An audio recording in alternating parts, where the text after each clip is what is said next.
and we need proper savings policies. These are Labor policies. Speaker. Bill English. Well, there was another visit from one of the aliens from Planet Labor. Funnily enough, a lot of them look the same. Mr. Speaker, just a couple of points that were raised on the way through. Apparently, low-income New Zealanders can't afford, and this may be right, can't afford to buy $1,000 of shares in Mighty River Power, but according to Labor, they can afford compulsory superannuation contributions. So can they explain that to us?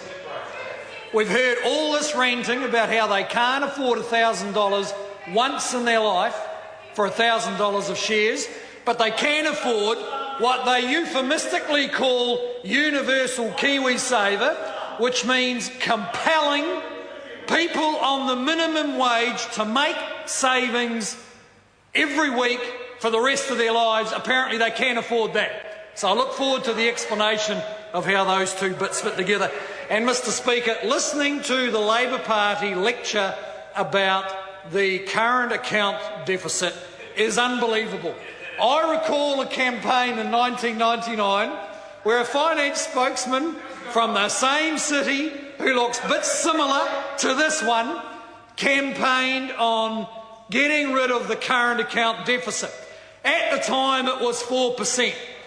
Then they had 9 years of the Great Moderation, the best economic conditions apparently that the globe had seen in a generation, and at the end of it, not only did they not get rid of the current account deficit, it was double what it was when they started. Double. 10% first mortgage interest rates, 5% inflation, and doubled current account deficit. And today we're hearing, in this debate about the estimates, the same kind of hocus pocus of some magic mix of R&D incentives and something else that apparently will fix all this. Well, Mr. Speaker, the government's plan is a consistent plan, and if we stick to it, which this government certainly will, then we are going to see New Zealand less vulnerable over time, but it is a huge challenge, not only because of the multi-generational build-up of that external indebtedness, but because we're now in a world where dealing with it is going to be a bit more difficult to deal with. And Mr. Speaker, one of the speakers talked about the greatest losses over the deposit guarantee scheme. Let's just run through a quick list of the mess, the wasteful, hopeless last Labor government left. Multi-billion-dollar losses in ACC because they cranked up entitlements and cut and tried to hold levies. Multi-billion-dollar losses. Housing Corp New Zealand, $5 billion worth of houses in poor condition in the wrong place that can't really be used to help serious housing need. $5 billion. Not a theory.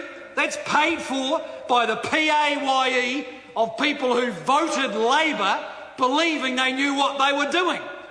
$5 billion of PAYE invested in housing that can't be used properly to help the people Labor say they stuck up for.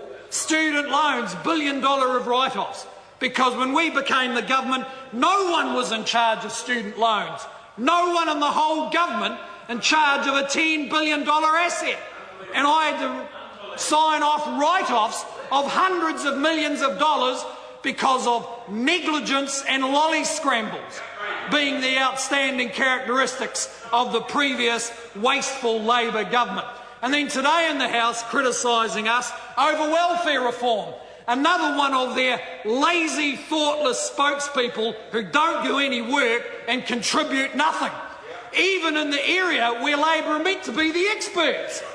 Welfare policy, a generation behind in their thinking, if they are thinking at all, Mr. Speaker, because these estimates include hundreds of millions of dollars invested to get on top of long-term welfare dependency on which Labor parties rely, because that's what feeds the government system from which they draw their personnel and their ideology. We believe we must change long-term welfare dependency, and these estimates show the best ideas in a generation to get on with that.